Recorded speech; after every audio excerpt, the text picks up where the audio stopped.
नमस्कार मेरे प्यारे देशवासियों, मैं हूं शमशेर सिंह नैन धरौदी और आज मैं आपको ले चलूंगा उस पवित्र यात्रा पर जहां एक साधारण इंसान ने अपने सत्य, त्याग और साहस से भारत की आत्मा को जगाया। हाँ दोस्तों, मैं बात कर रहा हूं मोहनदास करमचंद गांधी की। एक ऐसा नाम जो केवल इतिहास नहीं बल्कि प्रेरणा की जीवित मिसाल है। जन्म 2 अक्टूबर 1869, पोरबंदर। दोस्तों, साल था 1869। तारीख थी 2 अक्टूबर। गुजरात के छोटे से नगर पोरबंदर में एक बालक जन्मा जिसका नाम रखा गया मोहनदास करमचंद गांधी। उसकी माँ पुतलीबाई अत्यंत धार्मिक, पिता करमचंद गांधी न्यायप्रिय दीवान। उस घर में धर्म, सत्य और करुणा की गूंज थी। कौन जानता था कि यही बच्चा एक दिन महात्मा कहलाएगा। सादगी और सत्य का बीज उसी घर में पनपा जिसने आगे चलकर एक राष्ट्र को दिशा दी। 1876, 1881 बचपन की शिक्षा। 1876 में गांधी परिवार राजकोट आ गया। यहीं से गांधी जी की शिक्षा प्रारंभ हुई। वे औसत छात्र थे पर ईमानदारी में अद्वितीय। कभी झूठ नहीं, कभी नकल नहीं। वे सीख रहे थे चरित्र ही सबसे बड़ी डिग्री है। रामायण, भागवत और गीता की शिक्षाओं ने उन्हें भीतर से आलोकित किया। सत्य, अनुशासन और आत्मसंयम यही उनके बाल जीवन की पहचान बने। 1883 विवाह का प्रारंभिक सबक। 1883 में केवल 13 वर्ष की उम्र में उनका विवाह कस्तूरबा से हुआ। दोस्तों, यह विवाह केवल एक बंधन नहीं बल्कि जिम्मेदारी का पहला पाठ था। उन्होंने समझा प्रेम का अर्थ अधिकार नहीं, सम्मान है। यहीं से उनके भीतर नारी सम्मान की गहराई जमी। जीवन की यह साझेदारी आगे चलकर उनके त्याग और करुणा की मिसाल बनी। 1887 शिक्षा और इंग्लैंड की तैयारी। 1887 में गांधी जी ने मैट्रिक पास किया, पर वे कुछ बड़ा करना चाहते थे। परिवार ने निर्णय लिया इंग्लैंड जाकर कानून की पढ़ाई करें। उन्होंने वचन दिया, मैं वहां भी भारतीय संस्कृति का सम्मान रखूंगा। सोचिए, उस उम्र में यह निर्णय कितना साहसिक था। वह यात्रा केवल शिक्षा की नहीं, आत्मज्ञान की थी।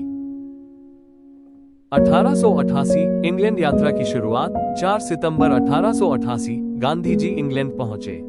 वहां की भव्यता ने उन्हें आकर्षित किया, परंतु उन्होंने अपनी सादगी नहीं छोड़ी। उन्होंने टोलेस्टॉय, रस्किन और बाइबल पढ़ी और जाना कि सत्य किसी धर्म की सीमा में नहीं बंधता। वहां से लौटे तो केवल वकील नहीं बल्कि विचारक गांधी बन चुके थे।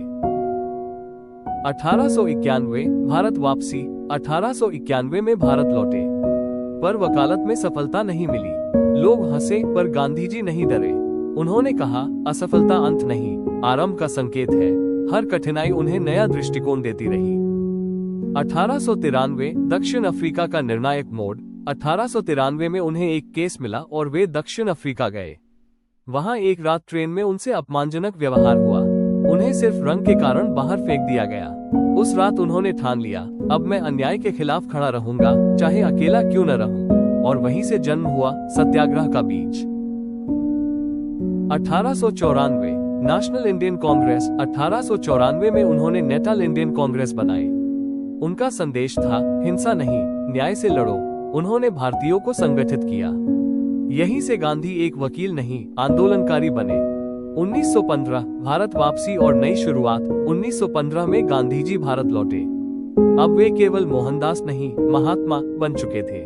उन्होंने कहा, भारत को आजादी तलवार से नहीं, आत्मबल से मिलेगी। पॉज, दृढ़ स्वर। ये शुरुआत थी उस क्रांति की जो विश्व के इतिहास में अनोखी थी। 1915, 1916 आत्मबल की नींव। भारत लौटकर गांधी जी ने पहले खुद को देश की मिट्टी में ढाला। 1915 में अहमदाबाद में सत्याग्रह आश्रम बनाया। 1916 में वाराणसी में अपने पहले बड़े भाषण में कहा, भारत की आजादी सत्ता से नहीं, चरित्र से शुरू होगी। वो लोगों के दिलों में जागृति भरने लगे। ये गांधी नहीं बोल रहे थे, ये बोल रहा था भारत का अंतःकरण।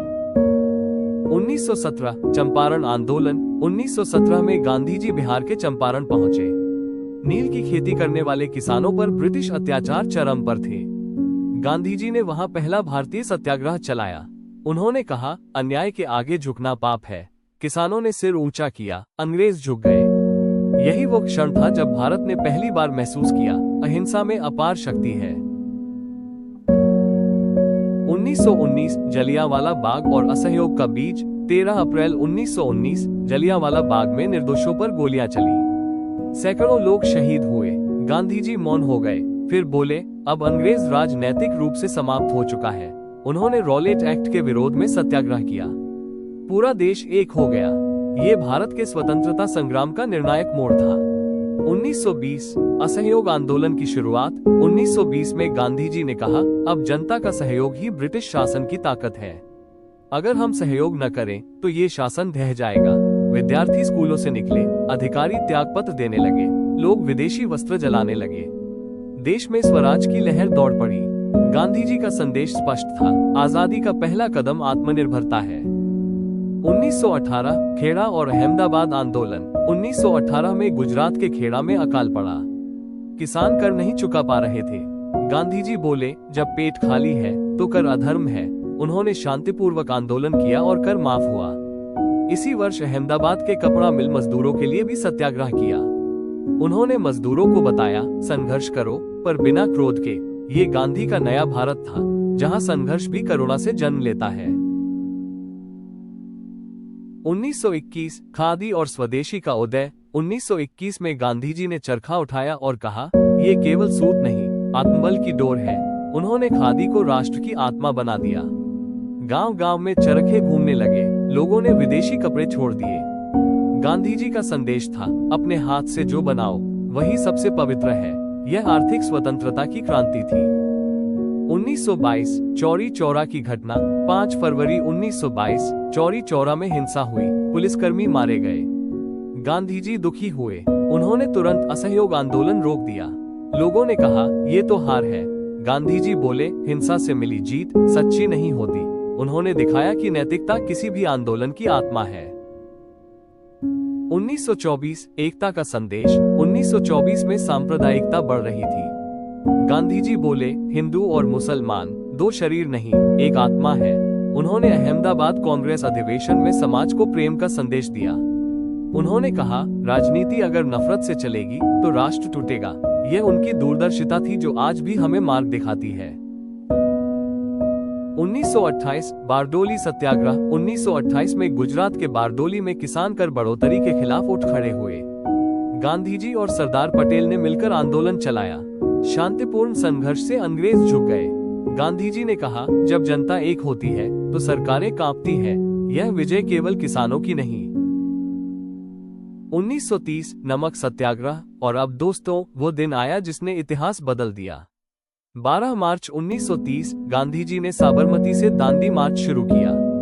390 किलोमीटर की पदयात्रा और 6 अप्रैल को उन्होंने समुद्र से नमक बनाया। पॉज भावनात्मक स्वर, वो नमक नहीं, आजादी की पुकार थी। पूरा भारत उठ खड़ा हुआ। ये था वो क्षण जब एक बूढ़े महात्मा ने साम्राज्य को झुका दिया। दोस्तों, 1915 से 1930 का ये काल भारत के जागरण का था। एक व्यक्ति, एक विचार और करोड़ों आत्माएं एक साथ उठी, एक लक्ष्य के लिए, स्वराज।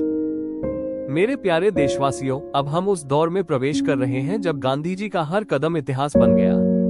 वो दौर था जब भारत स्वतंत्रता की देहरी पर खड़ा था, लेकिन रास्ता अभी कठिन था, बहुत कठिन। 1931 गांधी इरविन समझौता। मार्च 1931 दांडी मार्च की गूंज पूरे विश्व में फैली। ब्रिटिश सरकार हिल चुकी थी।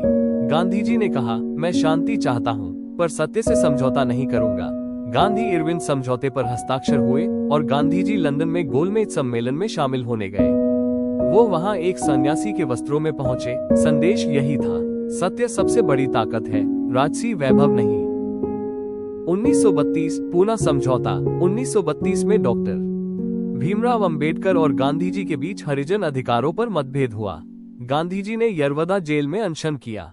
उनका शरीर कमजोर पड़ा, लेकिन आत्मा अडिग रही। आखिरकार पूना समझौता हुआ। उन्होंने कहा, छुआछूत केवल शरीर की नहीं, आत्मा की बीमारी है। उस दिन भारत ने सीखा, समानता ही सच्चा धर्म है। 1934 राजनीति से अस्थायी विराम। 1934 में गांधी जी ने कहा, अब मेरी भूमिका राजनीति नहीं, समाज निर्माण की है। उन्होंने शिक्षा, ग्रामोद्योग और खादी पर ध्यान केंद्रित किया। पॉज शांत और दार्शनिक स्वर। वे गांव गांव घूमे, लोगों को आत्मनिर्भरता, स्वच्छता और चरित्र की सीख दी। उन्होंने कहा, भारत गांवों में बसता है, अगर गांव जागेगा तो देश खुद खड़ा होगा। 1939 द्वितीय विश्व युद्ध। 1939 में द्वितीय विश्व युद्ध छिड़ गया। अंग्रेजों ने भारत से सैनिक मांगे। गांधी जी बोले, एक गुलाम राष्ट्र किसी और की रक्षा नहीं कर सकता। उन्होंने स्पष्ट कहा, भारत की भागीदारी तभी होगी जब हमें स्वतंत्रता मिले। यह आवाज युद्ध की गोलियों से भी ज्यादा गूंजदार थी। 1942 भारत छोड़ो आंदोलन। 8 अगस्त 1942 भारत छोड़ो आंदोलन का आह्वान हुआ। गांधी जी का नारा था, अंग्रेजों भारत छोड़ो। पौज ऊर्जावान स्वर, पूरा देश सड़कों पर उतर आया। गांधी जी गिरफ्तार हुए लेकिन विचार नहीं रुके। उन्होंने कहा, मुझे जेल में डाल दो पर आजादी की ज्वाला मेरे साथ नहीं बुझ सकती। ये था राष्ट्र की आत्मा का विस्फोट। 1944 कस्तूरबा का निधन। 1944 में गांधी जी को सबसे गहरा व्यक्तिगत आघात लगा। कस्तूरबा गांधी ने अंतिम सांस ली। वे वर्षों से उनका संबल थी। गांधी जी बोले, मेरी बात चली गई पर उनका स्नेह मेरे कर्मों में जीवित रहेगा। उस क्षण वे और भी स्थिर और भी गहरे हो गए। ये दुख उन्हें और विनम्र बना गया। 1946 विभाजन की आहट। 1946 में देश में सांप्रदायिक हिंसा बढ़ने लगी। हिंदू मुस्लिम एकता खतरे में थी। गांधी जी ने कहा, मुझे हिंदू या मुसलमान मत कहो, मुझे बस इंसान कहो। वे नोआखाली और बिहार में हिंसा रोकने के लिए खुद चल पड़े। जहां सरकार असफल रही, वहां एक बूढ़ा महात्मा अकेला खड़ा था। 15 अगस्त 1947 स्वतंत्रता दिवस। 15 अगस्त 1947 भारत स्वतंत्र हुआ। दिल्ली में तिरंगा फहराया गया, लेकिन गांधी जी वहां नहीं थे। वे उस समय बंगाल में थे, हिंसा रोकने में जुटे हुए। उन्होंने कहा, आज मेरी आत्मा प्रसन्न है पर हृदय दुखी भी है, क्योंकि यह आजादी विभाजन के आंसू के साथ आई है। ये गांधी का सबसे कठिन क्षण था। उन्होंने स्वतंत्रता को देखा पर शांति को नहीं पाया। 30 जनवरी 1948 शाम के 5:17 दिल्ली के बिरला भवन में गांधी जी प्रार्थना सभा की ओर जा रहे थे। नथुराम गोसे ने गोली चलाई। गांधी जी के होठों से निकला, हे राम, और राष्ट्र मौन हो गया। पर यह अंत नहीं था। यह एक ऐसे जीवन की पूर्णता थी जो अमर हो गया। 1948 के बाद गांधी की अमरता आज भी जब कोई सत्य बोलने का साहस करता है, जब कोई नफरत के सामने प्रेम चुनता है तो समझ लेना, गांधी वहां है। उन्होंने कहा था, मेरा जीवन ही मेरा संदेश है, और वो संदेश आज भी जीवित है कि सत्य, अहिंसा और सेवा ही मनुष्य की सच्ची है। गांधी मरे नहीं, वो हर आत्मा में जीवित है जो इंसानियत से प्रेम करती है। दोस्तों, ये थी महात्मा गांधी की जीवन यात्रा। एक ऐसा जीवन जो हमें सिखाता है कि महानता धन या पद में नहीं, बल्कि चरित्र, सत्य और सेवा में है। आइए गांधी को पढ़े नहीं, गांधी को जिए। हर इंसान के भीतर एक गांधी है, बस उसे जगाने की जरूरत है। जय हिंद। आप देख रहे थे शीरा क्रिएशंस, प्रस्तुतकर्ता शमशेर सिंह नैनधरती।